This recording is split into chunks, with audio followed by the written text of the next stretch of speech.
이제 가지금 인정이자 조정 명세서. 자, 이걸 볼게요. 481페이지. 자, 우리 가지급금이라는 표현은 그 회계상에서는 뭐 가지급금이 어림잡아 대략적으로 지급한다라고 되어 있죠. 우리 사용하죠. 그런데 법인세법에서 가지급금이다라고 표현하는 건 대여금의 성격이에요. 돈 빌려줬다는 이런 대여금의 성격들을 가지급금이라고 표현하는 거예요. 자, 그럼 이 서식을 하는 목적이, 자, 우리 법인세법은 부당행위 계산 부인 규정이라는 게 있어요. 부당행위 계산 부인 규정이라는 건 우리 기업가의 특수관계자가 우리 부당하게 조세를 감소시키려는 방법으로 생각을 해서 그 특수관계자한테 우리가 업무하고 관련 없이 돈을 빌려주거나 부당하게 이익을 받으면 그거에 대해서 대가를 우리 이자를 받아라는 이야기예요. 그런데 우리가 그 예를 들어서 대표이사가 우리 회사에 돈을 빌려가면 이자를 안 주겠죠. 그러면 그 이자를 우리가 받았다라고 해서 대표이사가 그 이자를 또 가져간 걸로 처리하겠다는 게 가지급금 인정이자 조정명세서라고 보시면 돼요. 그럼 대표이사만이 아니라 특수관계에 있는 우리 자회사라든지 혹은 우리 회사 직원이라든지 전부 다가 특수관계자의 대상에 들어가는 건데, 근데 이 이자를 우리가 받을 수도 있겠죠. 근데 이자를 받는다고 했을 때도 특수관계자한테 부당하게 조세를 감면시키려는 목적을 보는 거기 때문에, 만약에 우리 회사가 다른 은행에서 돈을 빌려 쓰고 있는 그 평균 이자보다 특수관계자한테 이자를 실제적으로 더 많이 받고 있으면 우리는 이자 수익으로 세금을 내고 있으니까 문제가 발생 안 해요. 그런데 그것보다 낮은 이자를 주고 있다 하더라도 우리는 부당하게 됐다라고 판단을 해서 우리 이자를 받아야 된다라고 처분할 거라는 거예요.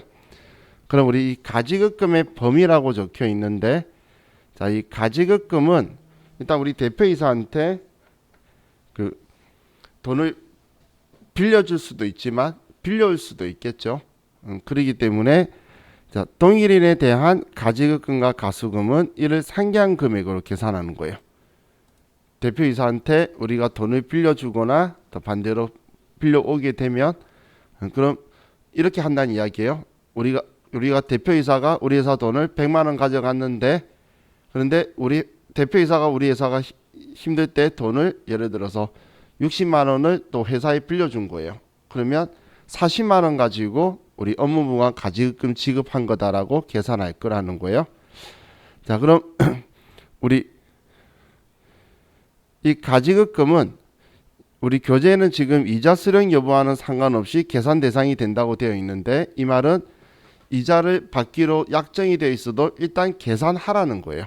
계산해서 우리의 평균 이자보다 많이 받으면 문제없고 작게 받으면 문제를 발생시키겠다. 그 금액의 범위는 이제 5% 혹은 5% 차이가 안 나는데, 현실성 없지만 이자가 3억 이상 차이가 나면 우리 차이가 난다고 볼 거라는 거예요. 이자가 3억이면 현실성 없다고 제가 표현했죠. 근데 5%는 차이가 날 수 있겠죠.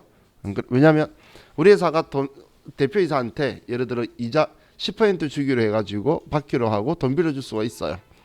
근데 우리 회사가 지금 돈 빌려 쓰고 있는 은행에 빌려 쓰는 게 있다가 우리 기간이 경과할 때마다 우리 빌려 쓰는 이자율이 다르겠죠. 그럼 차이가 발생할 수 있으니까 5%까지는 우리 인정하겠다, 그런 개념이에요.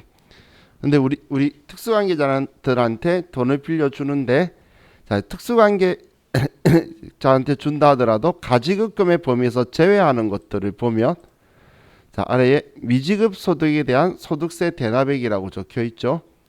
자, 우리 미지급 소득에 대한 소득세 대납, 여기 배당 소득이나 상여금 적혀 있는데, 자, 우리 회사가 주주총회 결의를 해요. 그래서 주주총회에서 주주들한테 배당하기로 결의하고 현금 배당하기로, 그리고 직원들한테 우리 상여 주기로 결의를 했는데, 그렇게 하면 당연히 3개월 이내 지급을 해야 돼요. 그런데 갑자기 자금 사정이 안 좋아져서 3개월 이내 지급을 못 해요. 그럼 우리 원천인수 이행상신고서 전에 그 작성할 때에 배당 소득 지급할 때 실질적으로 지급 안 하면 결의일로부터 3개월이 되는 날 우리는 원칙인수 이행사항 신고서하면서 소득세를 내야 되죠. 일단 우리가 그렇게 했었죠. 그러면 주주나 이런 사람들이 특수관계자가 받아야 되는 그 배당에 대한 원천징수를 우리가 배당을 못하면서 원천징수 이행사항 신고하면서 내면 일단 그 특수관계자한테 가지급금이라고 처리해뒀다가 실제로 지급할 때 그 돈을 빼고 지급하면서 가품으로 처리할 거예요. 근데 그렇게 발생한 가지급금을 돈 빌려줬다라고 말하는 건 말이 안 되겠죠. 그래서 이제 이건 이 가지급금 범위에서 제외하는 거고. 자, 그리고 또 5번을 볼게요. 회사로 유출된 금액의 귀속이 불분명하여 대표자에게 상여 처분된 거 있죠.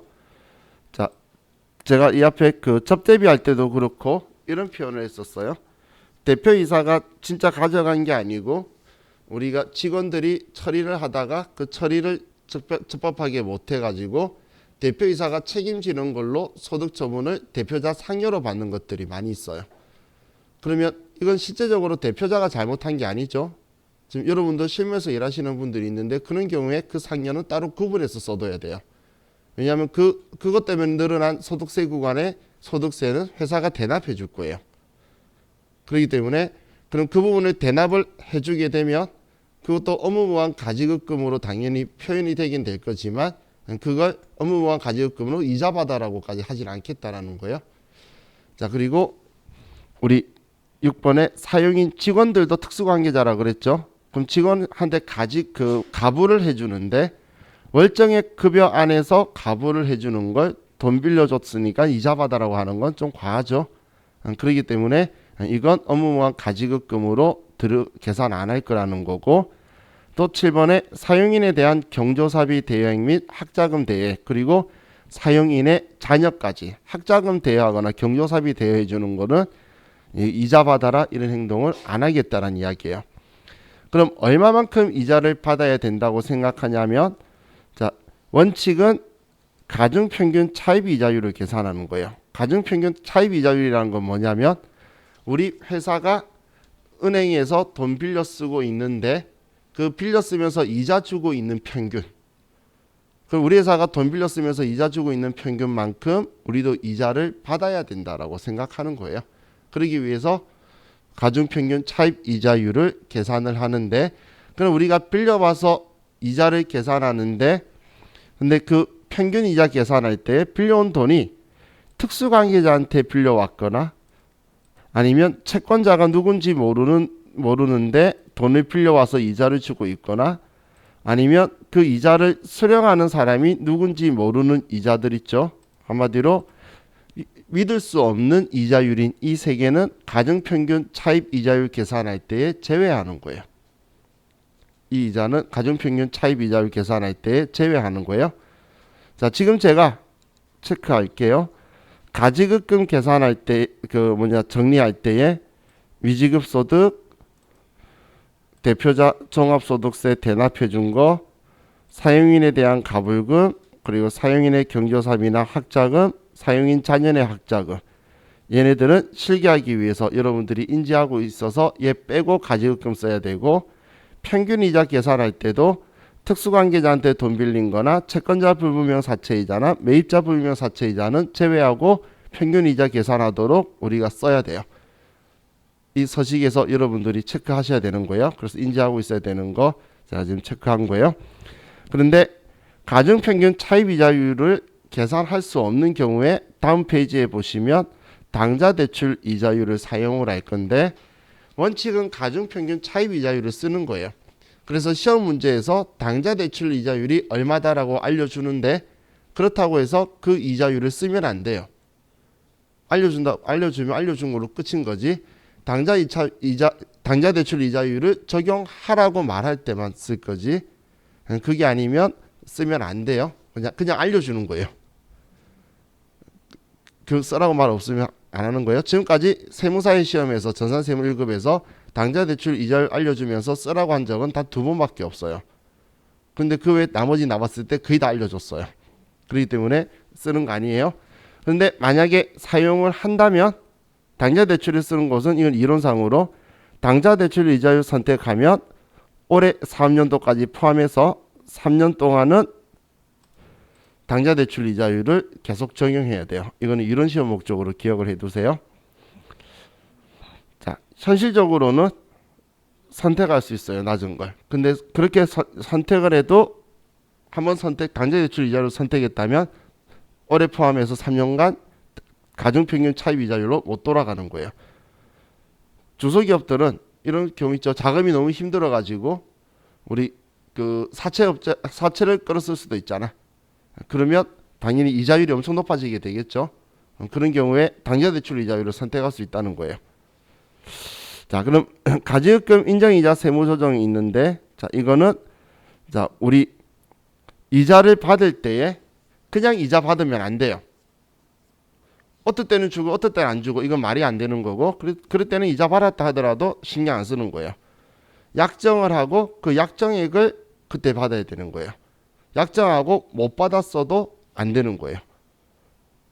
그렇기 때문에 그럼 약정 안 하고 그냥 줘도 인정을 하면 어떨 때는 주고 어떨 때는 안 주고 자기 마음대로겠죠. 그런 건 인정 안 한다는 이야기예요.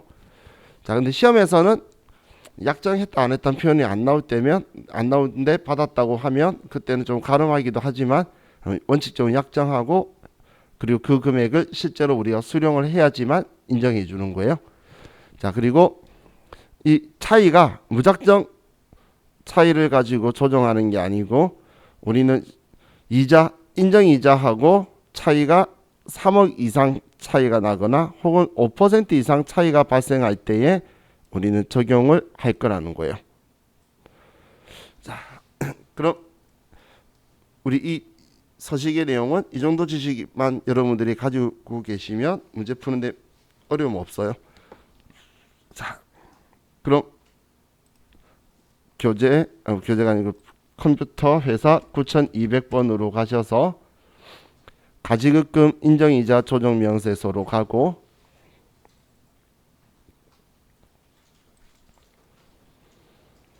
자, 메뉴부터 먼저 설명을 드릴게요. 자, 가지급금 계산하기 위해서 먼저 장부에 들어가 있는 회계 데이터 불러오기를 이용을 할 거예요. 자, 그럼 우리 계정과목 및 적요 등록을 보면 가지급금이라는 계정 과목에 가면 1번, 4번 1번은 대표이사한테 가지급한 거고 4번은 그 가지급한 걸 회수한 거예요. 그런데 관습적으로 이제 대표이사는 1번, 4번이고 그 다음 특수관계자는 2번, 5번 그 다음 관계자는 3번, 6번 이렇게 쓸 거예요. 그럼 가지급금만이 아니라 우리 가수금도 이렇게 쓸 거예요. 가수금도 똑같이 1번, 4번 1번은 갚았다 4번은 받았다 이런 식으로 쓰게 될 거예요. 그럼 여러분들이 그 회계 1급 세무 2급 공부할 때 가지급금 이야기 하다가 갑자기 그 걔가 전도금 이야기도 나오고 그러죠. 그 이유가 여러분들이 회사에서 이런 형태의 가지급 가수금 아니면 적요번호를 쓰면 안 돼요. 그러면 나중에 법인 결산할 때에 불러오게 할 때 전부 다 망가진 자료가 들어와서 선별해야 돼서 문제가 발생을 하기 때문에 가지급금은 이런 상황 아닌 거에서는 회계장부에다가 쓰지 마세요. 실무적으로. 자, 그럼 지금 이렇게 1번, 4번, 5번, 2번, 5번, 6번, 3번, 6번으로 되어 있기 때문에 회계 데이터 불러오기에서 불러올 수가 있는데 그럼 동일인에 대한 가지급금 가수금은 상기한다라고 했죠. 그렇기 때문에 여기 가지급금, 여기 가수금 이렇게 두 군데를 다 불러올 거예요. 위에 가지급금하고 화살표는 가수금하고 있죠. 그런데 컴퓨터가 바보라서 직책하고 서명하고 두 개가 완전히 일치하지만 같은 사람인 줄 알아요. 그렇기 때문에 우리 가지급금에서 불러올 때 한번 불러오기를 하면 가수금에서는 F2번 하면 사람이 나와요. 그러면 그때 F2번에서 쓰지 글자 쓰다가 예를 들어 대표자 이미래 근데 대표이사 이미래 두 개가 다른 사람인지 아니까 F2번에서 불러오기 할 거예요. 그럼 여기에 가지급금에 들어올 때에 지금 앞에 말했던 얘네들이 들어와 있으면 안 된다는 이야기예요. 여기에. 자, 그럼 이제 이 가지급금 가수금들 정리한 척수를 가지고 우리가 가중평균 차입 이자율이 쓰냐 아니면 당좌대출 이자율 쓰냐 되어 있는데, 당좌대출 이자율 있을 때는 가중평균 차입 이자율을 계산할 필요가 없는데, 가중평균 차입 이자율을 쓴다면 차입금 입력에 가서 여기에 평균 이자를 쓰기 위해서 여기에 불러오기 위해서 정리를 할 거예요.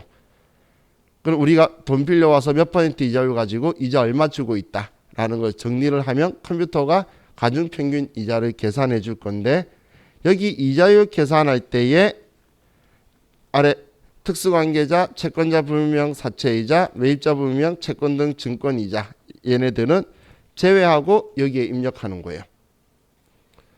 그렇게만 하면 컴퓨터가 자동으로 여기는 계산해 주니까 저는 들어오지도 않을 거예요. 바로 인정이자 계산 가면 컴퓨터가 특수관계자별로 인정이자를 계산해 놓고, 그럼 우리 회사는 약정에 하고 실제로 지급받은 회사 계상액을 회계 처리한 거를 써주면 컴퓨터가 인정이자와 회사 계상액의 차이가 5% 이상 나면 조정액이 나올 거고, 5% 이상 안 나거나 혹은 실제로 받은 게 인정이자보다 더 크면 조정액이 안 뜰 거예요.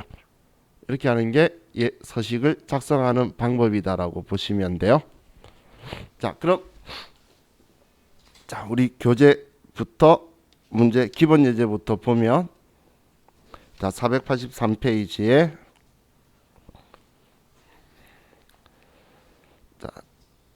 첫 번째 자료는 이자 지급 내역이 있죠. 그럼 6.5%, 6%, 3.5% 이자가 있는데, 자, 위 차입금은 모두 2019년 차입분 2월액이다. 이 말은 올해 적수 계산할 때 1월 1일부터 카운팅하라는 이야기죠.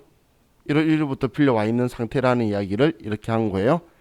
자, 그리고 6.5% 이자율의 지급이자는 모두 채권자 불분명 사채이자다. 이 말은 가중평균 차입 이자율 계산할 때 이 이자율의 금액은 사용하지 말라는 거죠. 채권자 불분명 사채이자, 매입자 불분명 채권은 증권이자, 특수관계자 건은 가중평균 차입 이자율 쓸 때 안 쓴다 했잖아요. 그럼 3.5% 이자율 지급이자 중에는 건설자금 이자 35만 2,876원이 포함되어 있다라고 적혀 있는데, 이건 가중평균 차입 이자율 계산할 때 쓰는 거예요. 이 다음 서식도 우리 이거 다 끝나면 이 다음 서식 할 때 얘를 다룰 건데, 거기서 쓰는 거지 여기서는 해당 문제가 발생하는 게 아니에요.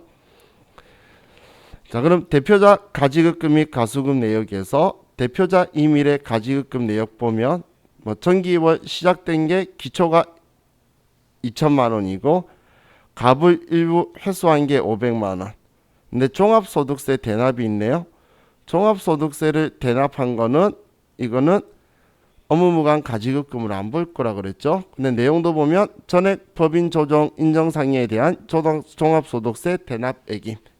그럼 이거는 우리 업무무관 가지급금 계산할 때 지급하지 않을 거고, 일시갑을 또 300만 원 빌려줬네요. 자, 그리고 적용번호는 지급 1번, 회수 4번으로 적용되어 있고, 똑같은 대표자 이미래의 가수금에 일시가수 500 빌려서 6월 19일 날 250 반제 갚고 10월 4일 날 250만 원 반제해서 전부 다 정리를 끝냈네요. 자, 이때도 적용번호는 1번, 4번으로 하고 있고, 자, 기타 특수관계자에 대한 가지급금 및 가수금 또 특수관계자가 더 있네요. 2월 1일 특수관계회사 한강건설에 업무무관 자금으로 500만 원을 대여했대요. 자, 대여금이 가지급금이 대여금 성격이 이자 의미라고 했었죠.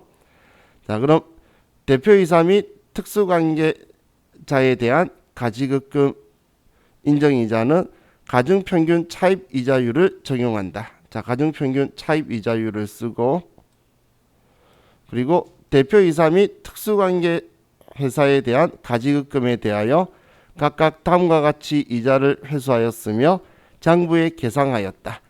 자, 이건 우리 약정대로 이자를 받았다고 가정을 할게요. 그러면 이 돈들을 받았다라고 이제 보는 거예요. 자, 그럼 이제 정보를 다 봤으니까 먼저 컴퓨터에서 가지급금, 가수금을 이제 불러와서 적수 계산부터 할 거예요. 자, 불러오는 방법은 먼저 회계 데이터 불러오기 위해서 대표이사 이미래는 먼저 들어와 있죠. 그러면 얘는 그대로 쓰고 우리 한 명 더 있었잖아. 한 번에 불러옵시다. 아래 특수관계회사 한강건설 얘도 가지급금 이번엔 2번 5번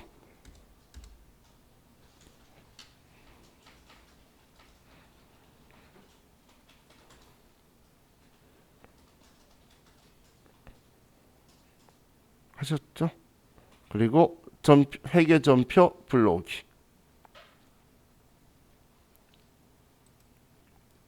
예.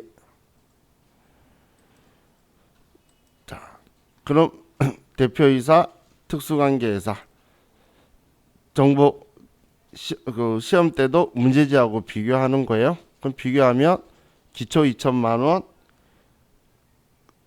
가불 일부 회수 500, 종합소득세 대납 안 들어와 있죠. 들어와 있으면 위에 삭제 눌러가지고 지워야 돼요. 근데 안 들어와 있으니까 문제 없고 300만 원 문제 없죠. 그리고 한강건설한테 2월 1일 날 500만 원 빌려준 거.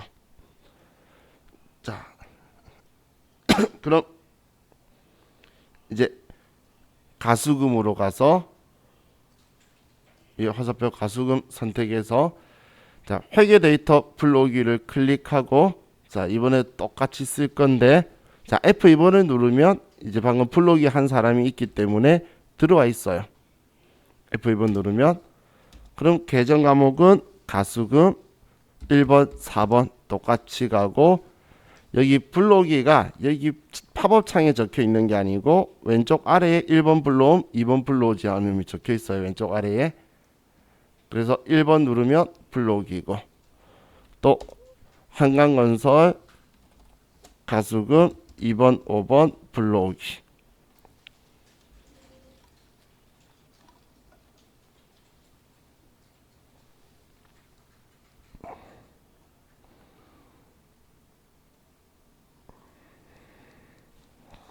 자, 그럼 이제 회계전표 불러오기를 누르면 자, 이제 얘는 원래 지금 내용도 없었죠. 가수금에 대한 게. 그럼 500만 원 빌려와서 250 갚은 게 잘 들어와 있네요. 자, 그럼 이제 얘는 끝났고 자, 차입금 입력으로 갈게요. 가중평균 차입이자율 계산되어 있고 차입금 입력 가서 새로 불러오기를 누르면 위에 새로 불러오기 저는 전체 거래처를 눌러요. 그러면 이제 거래처별로 해서 들어오는데 우리는 별로 좀 자료가 별로 안 좋게 되어 있는데 근데 같은 거래처별로 합쳐져 있어요. 근데 같은 거래처도 빌려온 금액하고 이자율이 틀리겠죠. 그러면 각각 계산을 할 거예요. 그럼 우리 6.5%는 개인 차입금인데 안 들어와 있으니까 신경 안 써도 되고 그럼 6% 이자가 4,500만 원이죠. 그러면 대변에 4,500 6%에서 이 이자 270만 원이 문제하고 똑같은지 확인하고 이 금액이 똑같이 1번 정기월 눌러서 3천만 원 빌린 게 이자가 3.5% 105만 원인 거 확인하고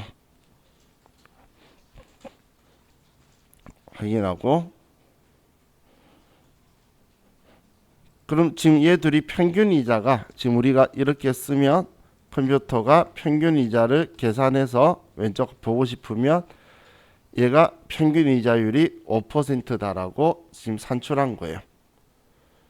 자, 그럼 이제 가중평균 차입 이자율 자료 입력했고 다음 이제 인정이자 계산은 지금 우리는 들어갈 필요 없어요. 스마트 에너지 들어가 가지고 이자 계산을 하라고 일일이 여기서 불러오게 하는데 우리 K랩은 필요 없이 자동으로 다 들어와요. 그러면 인정이자 조정에 가면 인정이자들이 들어와 있죠. 이미래 거, 한강건설 거. 그럼 회사가 계산한 게 우리 책 제일 아래에 이미래 거는 65만 원, 한강건설 거는 20만 원이다. 그럼 얘 둘 다 비율 차이가 5% 이상 나죠. 그렇기 때문에 옆에 차이가 뜬 거예요. 자, 만약에 75만 원을 받았다면 5%가 차이가 안 나죠. 그렇기 때문에 옆에 안 뜰 거라고 제가 말한 거예요. 그럼 조정에 뜬 것만 세무조정 한다고 보시면 되겠죠. 또 거꾸로 우리가 더 많이 받았으면 100만 원 많이 받아도 얘는 조정액이 안 뜨는 거예요. 그럼 5% 이상 작게 받았을 때에 여기가 뜬다고 보시면 돼요.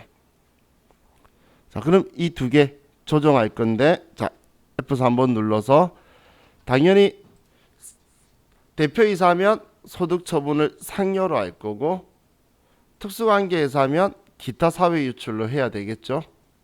그죠? 자, 그래서 자, 첫 번째 F4번 눌러서 여기 대표이사 거, 특수관계에서 거 있어요. 그럼 대표이사 거 금액 얼마였죠? 11만 6,869원 상여.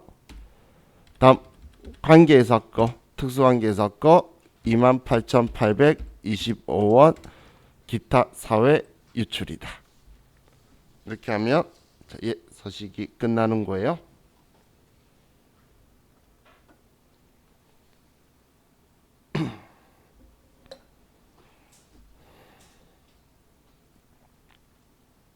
자, 그럼 우리 이 문제를 기출 문제로 좀 봅시다.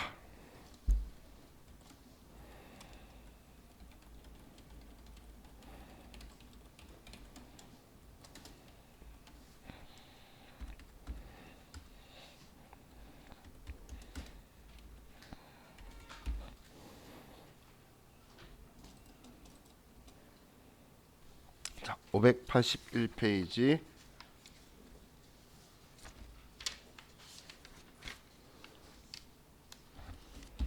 1275.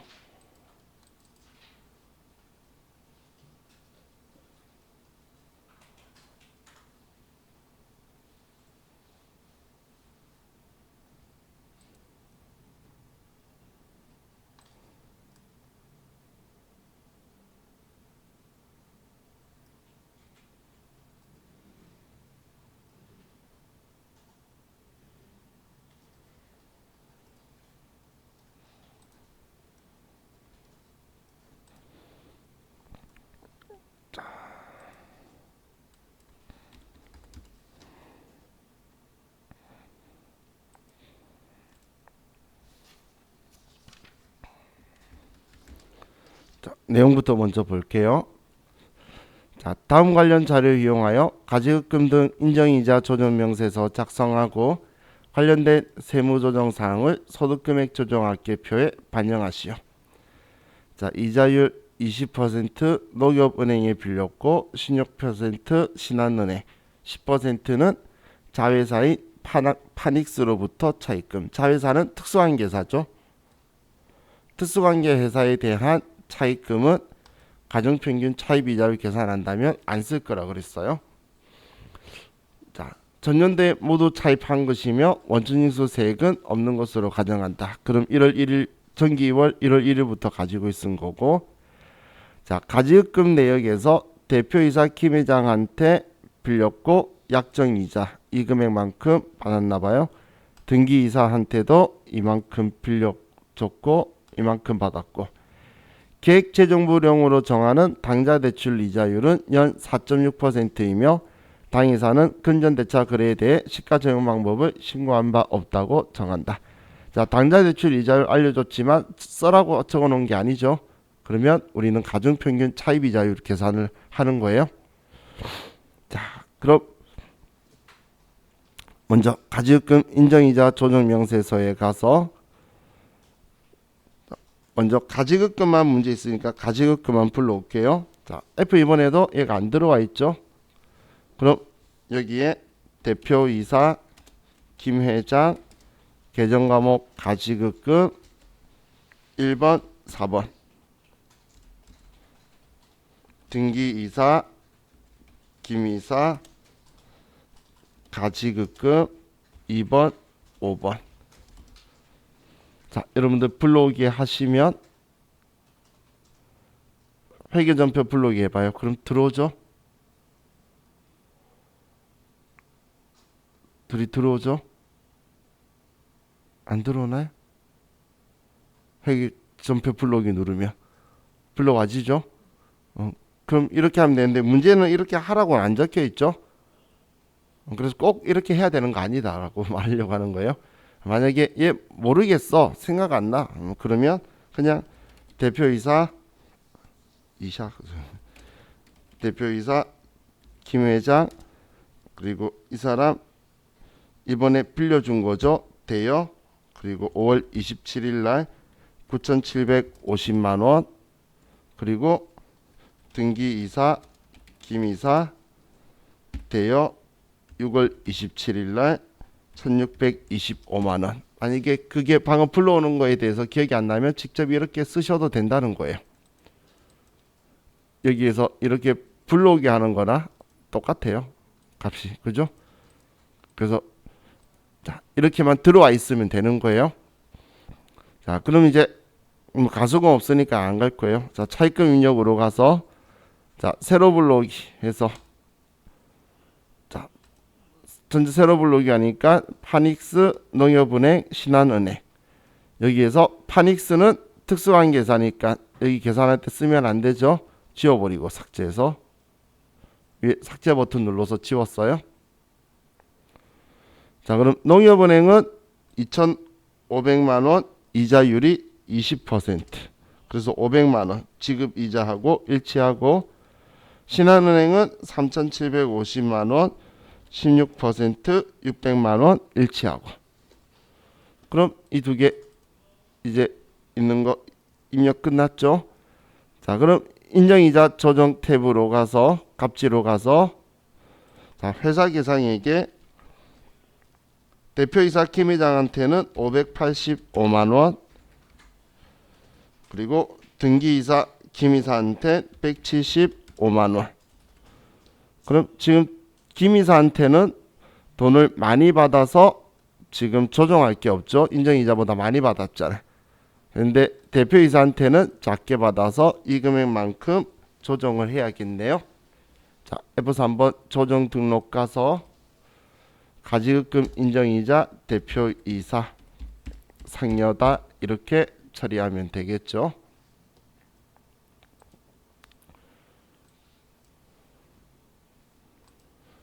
자, 다음 620페이지로 가서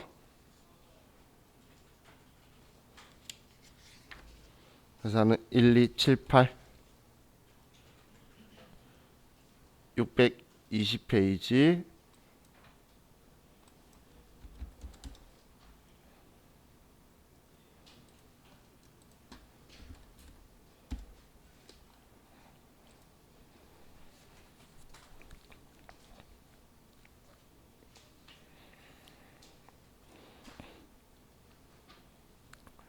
자, 1번 다음 자료 이용하여 가지급금 인정이자 조정명세서 갑을을 작성하고 관련 세무조정사항을 소득금액 조정학계표에 반영하시오. 자, 이번에 차입금 내용에서 장기 차입금으로 전년도에 이월된 자료이다. 그럼 1월 1일부터 있는 자료고, 자, 이렇게 세 개의 이자율이 있는데 연 10% 차입금은 전액 특수관계자, 나머지는 한결은행으로부터 차입금이다. 그럼 10% 특수관계자 거니까 이 이자율은 우리가 사용하면 안 되겠네요. 그죠? 자, 그리고 업무무관 가지급금 관련 이자 수령 내역은 다음과 같다. 자, 김한결한테 전년도에 3천만 원 준 거고, 이자 약정 이자율이 무상이라서 이자 안 받았죠. 회사 계상이 없으니까 전액 인정이자일 거고, 국세청장이 정한 당좌 대출 이자율은 연 4.6%이며 회사는 법인세 최소화와 관계없이 가중평균 차입 이자율을 선택하는 것으로 가정한다. 이 말은 얘 둘이 봐도 7% 8%니까 평균이 4.6보다 높게 나오겠죠, 당연히. 그래서 이걸로 선택해서 사람들이 이직이 신청할까봐 상관없이 하라. 당좌 대출 이자율 쓰지 말고 가중평균 차입 이자율 쓰라고 말해준 거예요.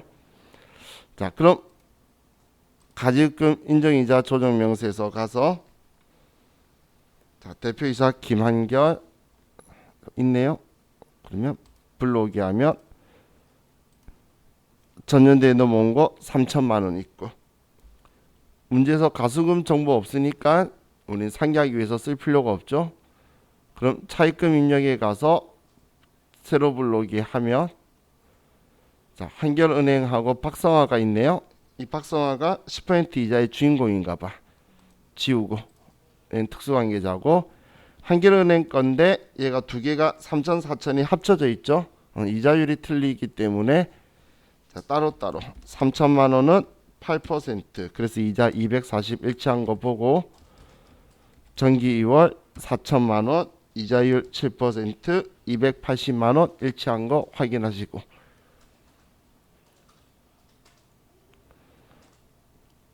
그리고 인정이자 조정 갑지로 가서 자, 인정이자가 이 금액 나왔는데 약정한 적 없이 돈 받은 것도 없죠. 지금 문제에서 약정한 거 없고 돈 받은 거 없잖아. 그래서 전액 대표자 상여로 소득 처분할 거예요.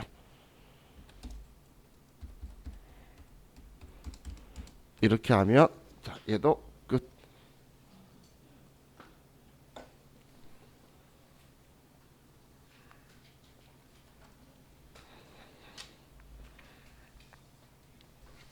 자, 또 다음 봅시다. 678페이지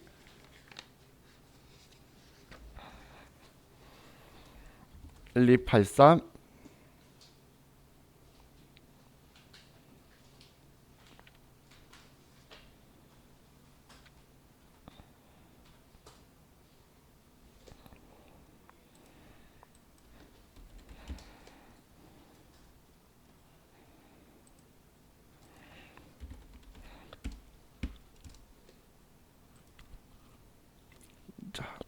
1번 다음 자료를 이용하여 가지급금 등 인정이자 조정명세서를 작성하고 필요한 세무조정을 소득금액 조정할 계표에 반영하시오.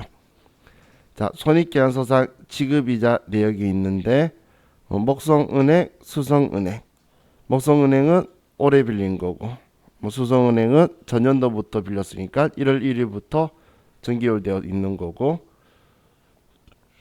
이번에 대주주인 대표이사에 대한 업무와 직접 관련 없는 대여금을 2월 5일과 5월 1일에 각각 1억 원씩 지급하였으며 이자 지급에 대한 약정은 없다. 그럼 전부 다 인정이자 계산해서 다 상여로 처분할 거예요. 당사는 12월 31일 대주주인 대표이사 대여금에 대한 이자 수익을 다음과 같이 회계 처리하여 계산하였다. 왜 그랬을까? 자, 이 이자 수익 실제 받은 건가요? 아니죠. 일단 인정이자는 무조건 소득 처분하는 거고, 입금 산입하고, 이 미수 수익 실제로 안 받은 건데 이자 수익이라고 썼죠. 그럼 돈 번 거 아니죠. 나중에 받으면 또 이거에 대해서 또 이자는 나오게 할 거예요. 그러니까 지금은 아니니까 송금 불산입 미수 수익에 대해서 유보 발생으로 처분해 둘 거예요. 입금 불산입 지금 이자 수익 아니야. 받은 거 아니잖아. 소득세법은 법인세법이나 소득세법은 실질과세 원칙이기 때문에 실제로 안 받은 수익 가지고 너 돈 벌었으니까 세금 내라고 안 할 거예요. 이자 받아야지 세금 내지. 그래서 실제 받으면 세금 내면 돼요. 자, 당사는 인정이자 계산 시 가정평균 차입이자율 적용하기로 한다. 자, 가지급금 인정이자 조정명세서에서 회계 데이터 불러오기 할게요. 대표이사 백두산 가지급금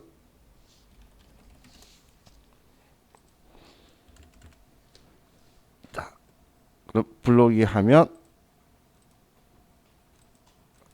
이번엔 데이터가 안 나온다. 그죠? 나오나요? 안 나왔죠? 그러면 직접 써야겠네요.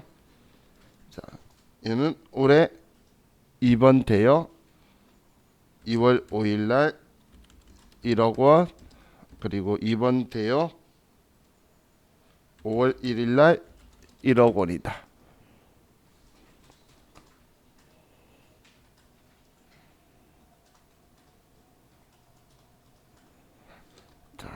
그럼 두 개 입력이 되었고, 자, 차입금 입력에 가서 자, 세로 불러오기 하면 자, 하나은행, 목성은행, 수성은행 이 중에 하나은행은 없는 은행이니까 갚아서 지금 없나 봐요. 자, 얘는 지우고 수성은행 자, 얘는 목성은행부터 목성은행은 3.5%고 이자 700만 원 일치하죠. 그리고 수성은행은 이자 4.5% 일치하죠. 제가 일치한 거 계속 이야기하는 이유가 일치 안 하면 수정하는 거예요. 자, 이거 보세요. 올해 제가 원래 빌려줬어요. 예를 들어 빌려왔어요. 차입에서 7월 1일 날 1000만 원을 빌렸어요. 이자가 10%예요. 7월 1일 날 빌렸는데 이자가 100만 원일까요? 아닐 거잖아. 그죠? 그럼 예를 들어 50만 원이면은 50만 원 쓰면 빨간색 떠요. 그래도 문제 없는 거예요. 원래 실제 지급 이자를 쓰는 거기 때문에. 그래서 시험에서 지금 제가 목성은행 사실 오래 빌린 거잖아.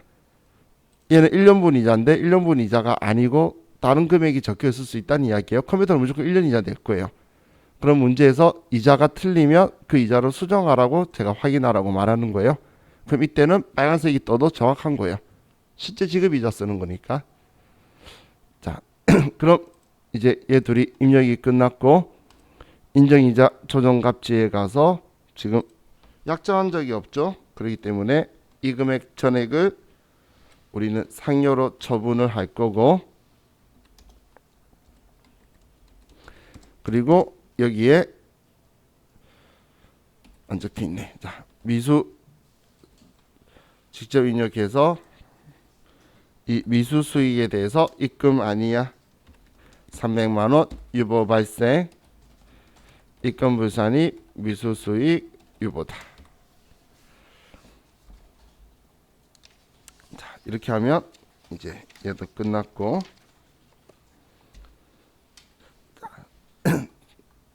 이제 486페이지로 갑시다.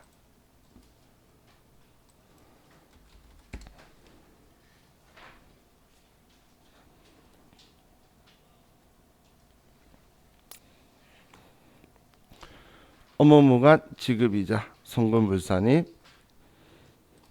자, 우리 컴퓨터 9200번 회사로 가면 자, 업무무관 부동산 등에 관련한 차입금 이자 조정명세서라고 엄청 긴 거 있죠. 이거에 대한 줄임말이 업무무관 지급이자 송금불산입이에요. 그럼 지금 이 서식의 취지는 뭐냐면, 자, 우리 회사가 은행에서 돈 빌려와서 이자를 주고 있어요. 그런데 업무하고 관련 없는 물건을 샀거나 업무하고 관련 없이 이 돈 빌려주거나 그런 행동을 안 했으면 은행에 돈 빌려와서 이자 줄 일 없을 거잖아. 무슨 말인지 이해가 나요? 지금 내가 우리 회사가 쓸데없는 별장이나 요트나 이런 거 사지 않았으면 은행에 돈을 안 빌려왔을 거잖아. 빌려와서 쓰고 있다면 그 돈만 산 금액만큼은, 그죠? 그래서 그 돈만큼 송금불산이 처리하겠다는 거예요. 이자 비용 인정 안 하겠다는 거예요. 그런데 우리 방금 제가 말한 거는 정상적인 이자 지급한 것 중에서 업무하고 관련 없이 산 자산 때문에 일어난 이자 비율을 적수로 계산해서 이자 비용 아니야라고 할 거라는 건데, 근데 여기에서는 그 전에 먼저 하는 게 아예 이자 비용 자체를 인정하지 않는 걸 추려냈고요. 그럼 이자 비용 자체를 인정하지 않는다는 게, 자, 우리 송금불산입 대상 지급이자라고 적혀 있죠. 자, 여기에 채권자 불분명 사채이자나 수령자 불분명 사채 채권 증권의 이자가 적혀 있는데, 이거는 지금 우리 기업들이 그 음성적으로 이자를 지급을 하거나 아니면 현실적이지 않는데 가짜로 차명으로 이렇게 많이 하고 있는 걸 전부 다 이자 주는 걸 비용으로 인정 안 해서 법인한테 이제 징벌 효과를 주겠다는 거예요. 예를 들면 우리 회사가 아들한테 이자를 주고 있어요. 돈 빌려왔대. 회사에서 10억을 빌려왔대요. 그래서 매달 꼬박꼬박 이자 주는데 봤더니 애가 2살이야. 진짜 걔가 채권자일까요? 아니겠죠? 그런 이자 말하는 거예요. 채권자 불명 사채이자. 혹은 난 삼성전자하고 전혀 상관이 없어요. 근데 삼성전자가 나한테 돈 빌려왔다고 하면서 나한테 이자 지급한 내역이 있는 거예요. 수령자 불분명하죠.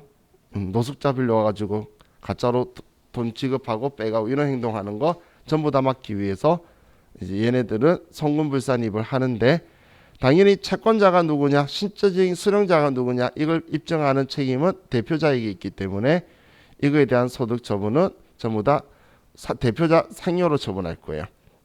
그런데 이런 이자라도 지급할 때 원천징수를 하고 지급할 수 있겠죠. 2살짜리 애한테 100만 원 이자를 주면서 25만 원 원징수하고 75만 원만 줬다면 회사의 이자 비용은 100만 원이지만 25만 원은 세금으로 냈잖아. 그렇기 때문에 그 원천징수액은 기타 사유유출로 처리한다는 거예요. 그럼 75만 원만 대표자 상여, 25만 원은 기타 사유유출로 처리할 거라는 거예요. 자, 그리고 건설자금 이자가 있죠. 이 건설자금 이자는 자, 우리 회계 때에 건설 중인 자산이라는 개정 과목 썼던 거 기억나시나요? 그래서 우리가 자산을 취득하기 위해서 들어간 부대 비용이죠. 그럼 자가 건설을 하든 외부 구입을 하든 취득 시점 이전에 들어간 이자는 자본화 대상 금융 비용이라고 하는데, 세법은 그냥 전부 다 자산 처리해야 되는 게 원칙이에요.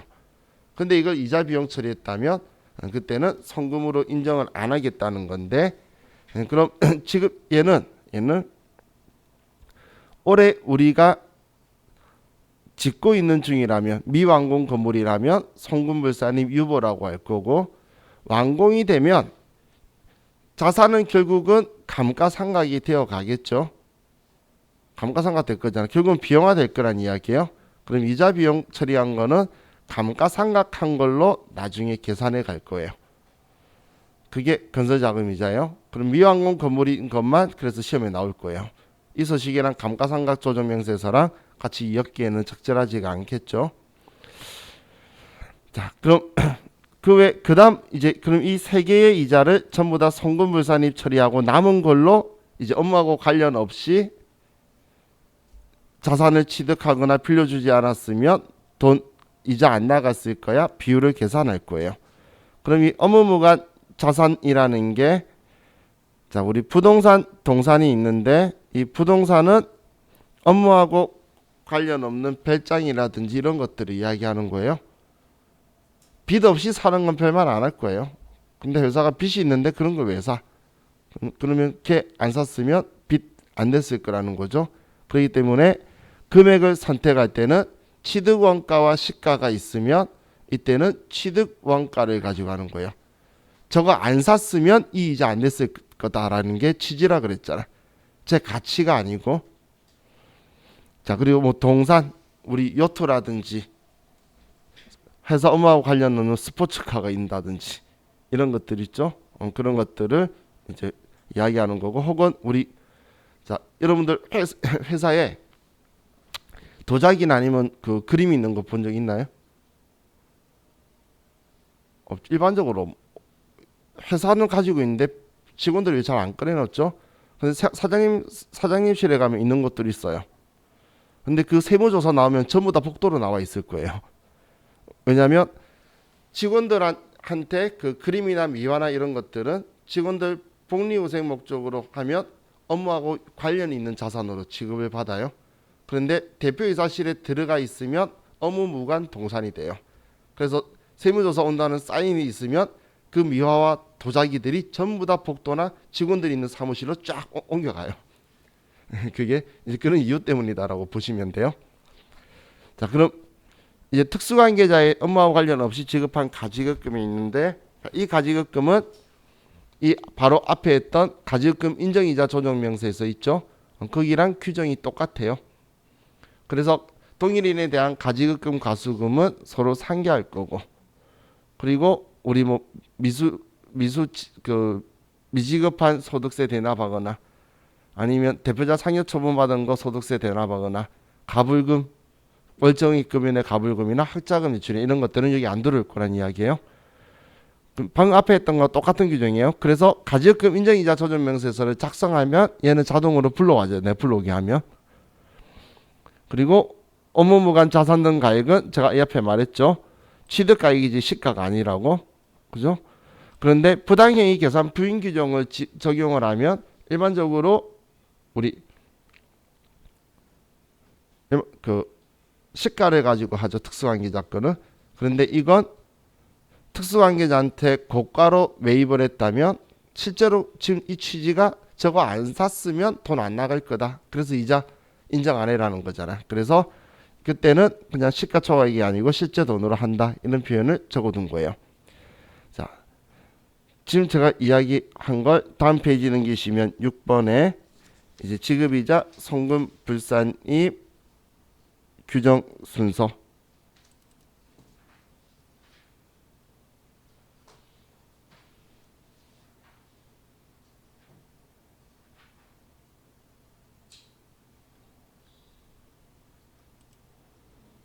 잠깐만요.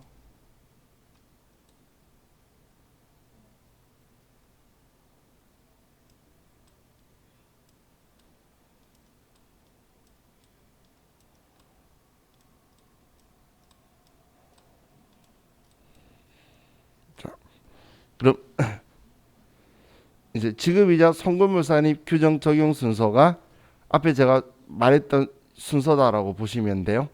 우리 회사가 이자 지급한 게 있으면 전체 이자 지급한 거에서 채권자가 불분명한 사채자 이자가 있으면 얘를 먼저 송금불산입 대표자 상여. 근데 원칙인수 세액 부분이 있다면 기타 사유 유출. 한 적이 없으면 그냥 상여 전액을 다. 수령자 불분명 채권 증권 등 이자도 대표자 상여 그리고 기타 사회 유출. 기타 사회 유출은 원칙인수세액. 건설자금 이자에 대해서는 미완공이면 유보. 근데 완성했으면 즉시 상각 의제라고 말하는 게 지금 당장 감가상각했다고 의제 간주하겠다는 이야기예요. 이게 즉시 상각 의제예요.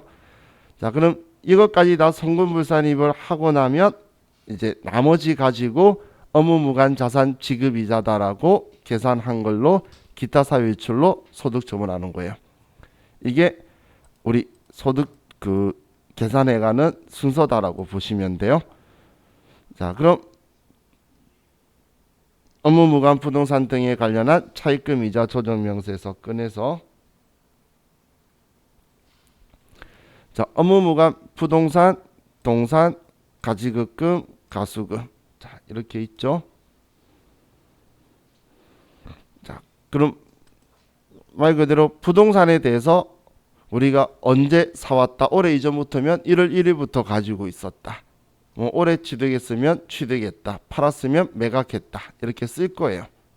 그래서 가지고 있었던 날만큼의 적수를 계산할 거고 동산도 똑같고 자, 가지급금 가수금 쓰는 것 앞에 가지급금 인정이자 조정명세서와 조건이 같아요. 그래서 가지급금에서 불러오기 눌러보시면 앞에 가지급금 인정이자 조정명세서 우리 썼었죠. 그 정보가 들어오는 거예요. 그리고 가수금에서도 불러오기 누르시면 가지급금 인정이자 조정명세서에서 우리 500 빌렸다가 250씩 갚았던 거 내역 있죠. 바로 이 앞에서 기본 예제 거. 그래서 얘 둘이는 가지급금 인정이자 조정명세서하고 같이 나오는 거면 불러오기 하면 돼요.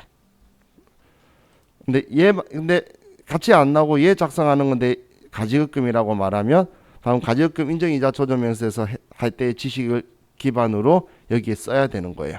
직접 불러오기 하면 저 미련이 있어서 불러오기 눌러보는데 없어요.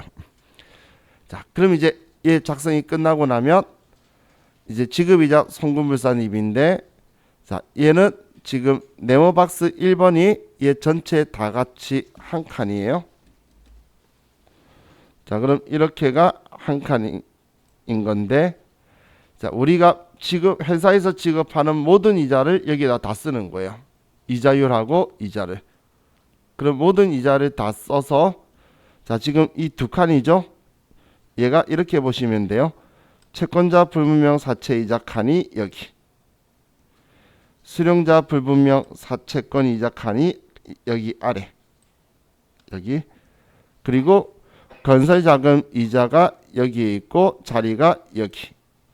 이렇게 위치해요. 그럼 우리가 적을 때 어떻게 적냐면 예를 들면 10% 이자 1,000만 원 준 게 있는데 이 중에서 채권자 불분명 사채 이자가 500만 원 있다라고 하면 500만 원. 그러면 얘는 송금불산입 할 대상이라서 업무무관 자산 지급이자 계산할 때 이가 빠지는 거예요. 또 예를 들어서 9% 지급한 이자가 있다라고 하고 그리고 지급이자가 예를 들어서 800만 원이에요. 그럼 이 중에서 건설자금 이자가 300만 원 있으면 300만 원 빼면 총 지급이자는 800인데 지금 이 세 개는 이자 비용에서 아예 인정 안 해서 송금불산입할 거라기 때문에 그럼 나머지 1,000만 원 가지고 업무무관 자산 지급이자를 계산해 가는 거예요. 그래서 여기다 일단 다 쓰고 이 중에서 채권자 불명 사채 이자다. 수령자 불명 채권 이자다. 건설자금 이자다. 이렇게 써주는 게 이 서식이다라고 보시면 돼요. 그럼 컴퓨터가 알아서 얘네들 송금불산입한 애 뺀 나머지 이자 가지고 업무무관 자산 지급 이자를 계산해 줄 거예요. 자, 그럼 이제 우리 기본 예제로 가서 자, 예제 내용부터 볼게요. 자, 척수계산 자료에서 보유 중인 업무무관 부동산 가액은 다음과 같다. 자, 취득가액이 3,500, 기준시가가 5,000. 그럼 어떤 금액을 써야 되죠?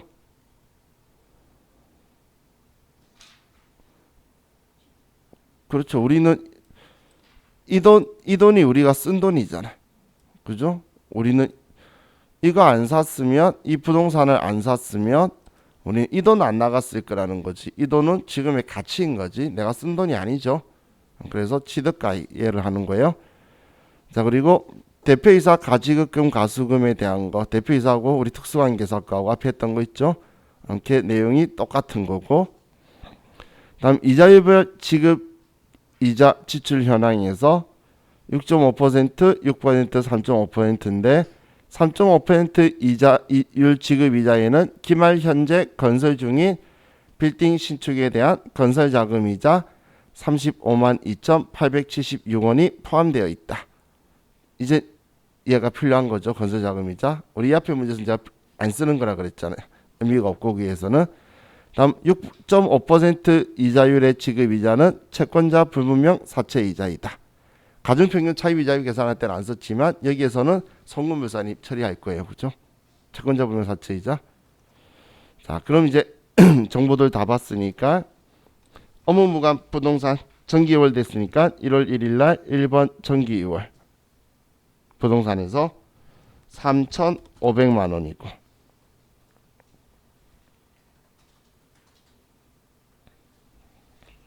다음 업무무관 부동산이 없고 가지급금이 있고 그리고 가수금이 있고 이것도 우리 있는 거 그대로 지금 들어와 있죠. 지금 문제 있는 거랑 금액 일치하잖아. 가수금도 일치하니까 근데 얘가 안 불러와지면 직접 이렇게 쓰는 거예요. 시험 때는 써야 돼요. 얘는. 자, 다음 지급이자 송금불산입 값에 가서 자, 자료 2번에 동그라미 1번 보고 6.5%는 78만 원이고 자, 일단 전부 다 쓸게요. 그리고 6%는 270만 원이고 다음 3.5%는 105만 원이다.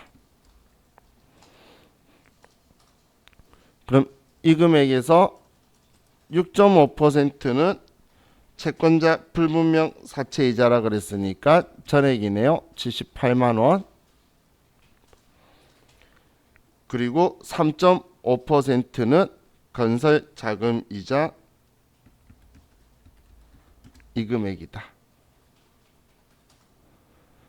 그럼 이제 끝났죠? 여기 작성은. 그럼 지금 이 전체 지급한 이자 이 금액 중에 얘네들 뺀 걸 가지고 얘는 지급이자 송금불산입으로 처리가 되어 있는 거예요.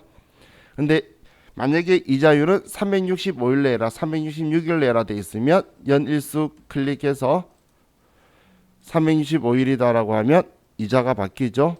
366일이라고 그러면 이자 바뀌고 자, 그럼 이제 여기에서 지금 78만 원은 원칙인수세액 없다라고 가정하면 전부 다 상여라고 할 거예요. 그럼 F3번 조정 등록에 가서 자, F4번 자, 눌러보시면 채권자 불분명 사채이자가 있죠. 근데 두 개가 보일 거예요.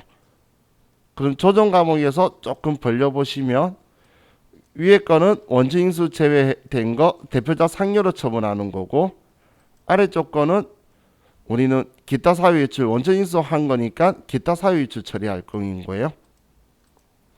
자, 그리고 업무 무관 자산 지급 이자에 대한 거 송금불산이 기타로 처리할 게 있고, 건설자금 이자는 없기 때문에 직접 입력해서 쓸 거예요. 자, 그럼 지금 먼저 채권자 불명 사채이자 원칙인수 제외분에 대해서 여기 채권자 불명 사채이자 있죠. 금액 78만 원 상여. 다음 건설자금 이자는 우리 건설자금 이자, 얘는 미완공일 때 아직 올해 연말까지 완공이 안 됐을 때만 이렇게 조정하는 거예요. 여기에서. 그럼 얘는 완공되어서 감가상각할 때까지 유보 발생, 송금불산입, 건설자금이자 유보다. 다음 지급이자 송금불산입이 업무무관 자산 지급이자, 이거 287만 3,624원 기타 사회 유출이다.